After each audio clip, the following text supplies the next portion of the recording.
Assalamualaikum warahmatullahi wabarakatuh. Alhamdulillahirabbil alamin wa bihi nasta'inu ala umuri dunya waddin. Wassalatu wassalamu ala asrofil anbiya'i wal mursalin wa ala alihi wa sahbihi ajma'in amma ba'du. We are from the 9th club. We want to show our presentation. The title is Fiqh as the Islamic Education. There are 4 presenters in our presentation. The first presenter is Intan Idris Pomata Putri. Okay, I will explain the first material, which is the nature of family. In human context, a family is a group of people affiliated by consanguinity, affinity, or co-residence. In most societies, it is the principal institution for the socialization of children. Occasionally, there emerge new concepts of family that break with traditional concepts of family, or those that are transplanted via migration. But these beliefs do not always persist in new cultural space. As a unit of socialization, the family is the object of analysis for certain scholars. For sociologists, the family is considered to be the agency of primary socialization and is called the first focal socialization against. The values learned during childhood are considered to be the most important a human child will learn during its development. Conjugal and consanguineal families. A conjugal family includes only a husband, wife, and unmarried children who are not of age. In sociological literature, the most common form of this family is often referred to as a nuclear family. In contrast, a consanguineal family consists of parents, his or her children, and other relatives. Consanguinity is defined as the property of belonging to the same kinship as another person. In this respect, consanguinity is the quality of being descended from the same ancestor as another person. Other types of families, matriarchal family consists of a mother and her children. Generally, these children are her biological offspring, although adoption is practiced in nearly every society. This kind of family is common where women independently have the resort to rear children by themselves, or where men are more mobile than women. Common in the Western societies, the model of the family triangle, where the husband, wife, and children are isolated from the outside, it is also called the Oedipal model of the family. This family arrangement is considered patriarchal.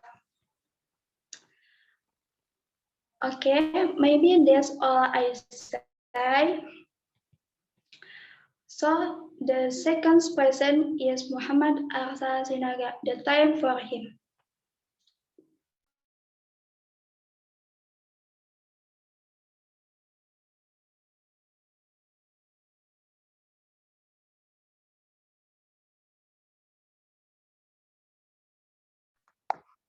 Okay, the role of parents on children on Islamic education. Children are the responsibility of parents in the formation of characters and his religion. According to Ibn Qayyim, a book by Marzuki, that responsibility for children, especially in terms of education, rests on the shoulders of parents and education or murabbi. Moreover, the child is still at the beginning its growth. At the beginning of their growth, small children really need a mentor who always directs his morals and behavior because the child has not able to build and organize their own morals. Children really need guidance and example or qudwah that can be used as a role model for him. Releasing good and quality children is a big responsibility must be carried by their parents. Children are a mandate given by God to his parents who must be accounted for later in the hereafter. Therefore, parents are obliged to look after, raise, care for, support, and educate their children with full responsibility and love. Parents are responsible for their children heavy one. Parents must take care of their children and all family members so that safe from the torment of hellfire. Children's education in Islam is an obligation that cannot be neglected by both parents. Okay, thank you. Okay, the the third presenter is Muhammad Adan Ramadan Smiring. The time for him. Okay.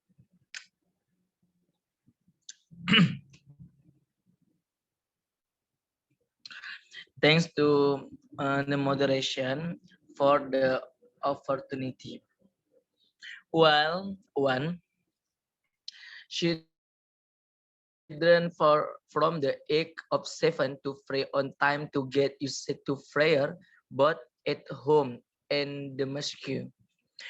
To train children to be focused and content with what is by showing the lesson that can be upset at for people who are patient, but in facing in test and trial, as well as in crying out duties and ob- obligation every day.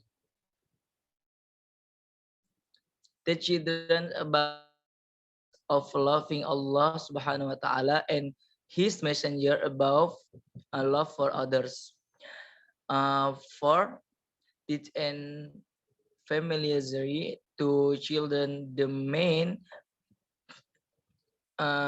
such as faithfulness, qana'ah, gratitude, sincerity, ridha, endeavor, and trust in Allah. 5.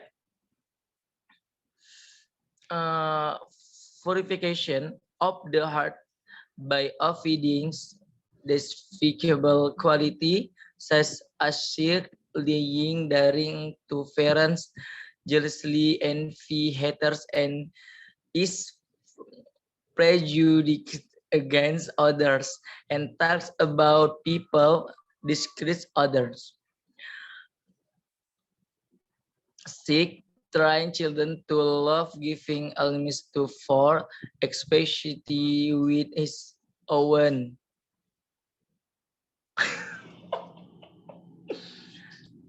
Okay. 7. Story the property of Allah and other story in the Quran to children so that children can take ibrah or lessons from these stories.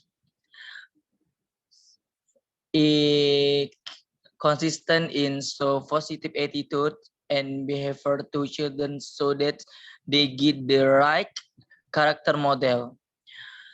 Mention a harmonious relationship between family members. 10. Create conditions which can train children so that their skills grow and develop while thinking, emotional, and service.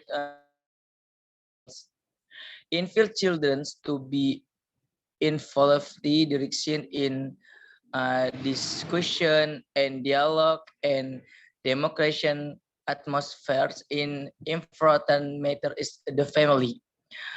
Instilling a strong faith in children by motivation them to memorize the verses of the Quran short and popular traditional of the prophet. inviting him to Damascus and make pilgrimages to villages that can foster faith, such as the others Islamic monuments, tombs, and education institution. The good parents help children in evaluating character values Islam, especially in children's daily interaction with their friends is good at home, at school, or in the community. Pay attention and suppress limited television viewing, school environments, and the others etc. Itu the moderator. Thank you. Okay, next the last presenter is Marcelia Tia. The time for him is Okay, immediately. Teaching basic fiqh in the family. The family plays a very important role in creating an Islamic educational environment. As mandated in the Quran At-Tahrim verse 6, which means, "O you who believe, protect yourselves and your families from a hellfire whose pool is people and stones. Guardians of the angels who are harsh, who do not disobey Allah in what He commands them and always do what is commanded." As for the discussion this time about teaching basic fiqh in the family. In this case, you can use the discussion method and also practice it directly. Among the basic fiqh discussion that are often taught in the family are the procedures for ablution, prayer, and the principles of standardization of human behavior are taught. Namely, mandatory. That is, if you do it, you will get a reward, and if you leave it, you will get a sin. Sunnah. That is, if people do it, they will get a reward, and if they leave it, they will not get a sin. So permissible. That is, if it is done or abandoned, the perpetrator will not be given any sanctions, either reward or sin. Makruh. That is, if it is done, it is not given a sin, but the act had by Allah. And if left behind, will get a reward. And last, haram means that if you do it, you will get a sin, and if you leave it, you will get a reward. The spiritual values of fiqh have a close relationship with daily practice, especially those concerning worship to Allah. The value of fiqh is also a spirit to reach the pleasure of Allah. Spiritual fiqh is extracted from two ways, namely through faith and piety and through worship. This is very important to be applied in the family environment because the spiritual values of fiqh direct and delivered to be able to understand the main points of Islamic law and how to implement it to be applied in life so that they become Muslims who always obey Islamic law in a kafa or perfect manner. As a guide for individual life, family life, community life, nation, and state in order to achieve the pleasure of Allah Subhanahu wa Ta'ala. Okay, thanks. I give the time to moderator. okay. Maybe just it from us.